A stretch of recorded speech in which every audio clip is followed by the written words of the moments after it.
প্রিয় দর্শক বন্ধুরা, আজকে কথা বলবো রূপালী ব্যাংকের ফিক্সড ডিপোজিট প্রোডাক্ট নিয়ে। বর্তমানে 3 মাসে 8.50% রেট, 6 মাসে 8.7% এবং 1 বছরে 9%। আর রূপালী ব্যাংক কিন্তু সরকারি সারির একটা ব্যাংক। সো যারা সরকারি ব্যাংকে এফডিআর করতে চাচ্ছেন তারা ভিডিওটা সম্পূর্ণ দেখবেন। ভিডিও শুরুর আগে রিকোয়েস্ট করবো ভিডিওটা লাইক করে চ্যানেলে নতুন হলে সাবস্ক্রাইব করবেন এবং আপনার একটা মূল্যবান মতামত ভিডিওর কমেন্ট বক্সে জানান। রূপালী ব্যাংকে যদি আপনি 1 লক্ষ টাকা রাখেন তাহলে আপনি 3 মাসে 8.50% রেটে 2125, 6 মাসে আপনি 4375, 12 মাসে 9000।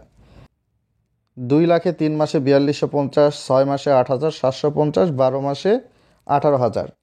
3 লাখে 3 মাসে 6375, 6 মাসে 13125, 12 মাসে 27000। 4 লাখে 3 মাসে 8500, 6 মাসে 17500, 12 মাসে 34000।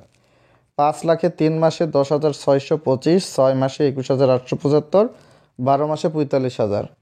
6 মাসে 3 মাসে 12,750, 6 মাসে 26,250 এবং 12 মাসে 54,000। 7 লাখে 3 মাসে 14,875, 6 মাসে 30,625 এবং 12 মাসে 63,000। 8 লাখে 3 মাসে 17,000, 6 মাসে 35,000 এবং 12 মাসে 72,000। আপনি এফডিআর যে কোনো সময় ভাঙাতে পারবেন টাকার প্রয়োজন হলে, এক্ষেত্রে কোনো সমস্যা নেই। ম্যাথ পড়তে আগে এফডিআর ভাঙালে আপনাকে সঞ্চয় হিসাবে হারে মুনাফা দিবে। আর এখানে মিনিমাম 50,000 টাকা বা গুণিতক যে কোনো পরিমাণ টাকার এফডিআর করতে পারবেন, অর্থাৎ 50,000, 1 লাখ, 1,50,000, 2 লাখ, 2,50,000, এইভাবে পর্যায়ক্রমে আপনি হয়তো বা 20 লাখ, 20,50,000 এরকম রাখতেই পারবেন। আমরা আছি এফডিআর স্টেপ 2। এখানে অ্যাকাউন্ট খোলার সময় রিটার্ন প্রদানের প্রমাণপত্র সাবমিট করলে 10% হারে আয়কর কাটবে। অ্যাকাউন্ট করার সময় রিটার্ন প্রদানের প্রমাণপত্র সাবমিট না করলে 15% হারে আয়কর কাটবে। সেক্ষেত্রে প্রতি লাখে কাঙ্ক্ষিত মুনাফা কিন্তু দেওয়া হচ্ছে। আপনি 5 লাখ টাকা রাখতে চাইলে কত মাসের জন্য রাখতে চাচ্ছেন? এখানে 3 মাস, 6 মাস, 12 মাসের আছে। সাপোজ আপনি 6 মাসের জন্য রাখতে চাইলে আপনি 5 লাখকে এই যে 15% আপনার টিডিএস কাটবে না 10% কাটবে, আপনার রিটার্ন প্রদানের প্রমাণপত্র থাকা সাপেক্ষে বা না থাকা সাপেক্ষে এই সংখ্যা বা এই সংখ্যা দিয়ে গুণ দিলে আপনার কাঙ্ক্ষিত মুনাফা কিন্তু পেয়ে যাবেন।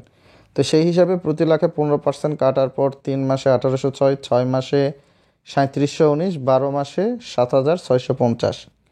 প্রতি লাখে 10% আয়কর কাটার পর 1913, 6 মাসে 3938, 12 মাসে 8100। অ্যাকাউন্ট খোলার সময় আপনার এবং আপনার নমিনির 2 কপি পাসপোর্ট সাইজের ছবি, আপনার এবং আপনার নমিনির এনআইডি ফটোকপি অথবা জন্ম নিবন্ধনের ফটোকপি অথবা পাসপোর্টের ফটোকপি দিতে হবে এবং আপনার বাসার ইউটিলিটি বিলের ফটোকপি, আপনার বাসার ঠিকানা প্রমাণের জন্য ইউটিলিটি বিল অর্থাৎ গ্যাস, পানি, বিদ্যুৎ বিল আপনার নামে থাকতে হবে, এর কোনো কথা নেই।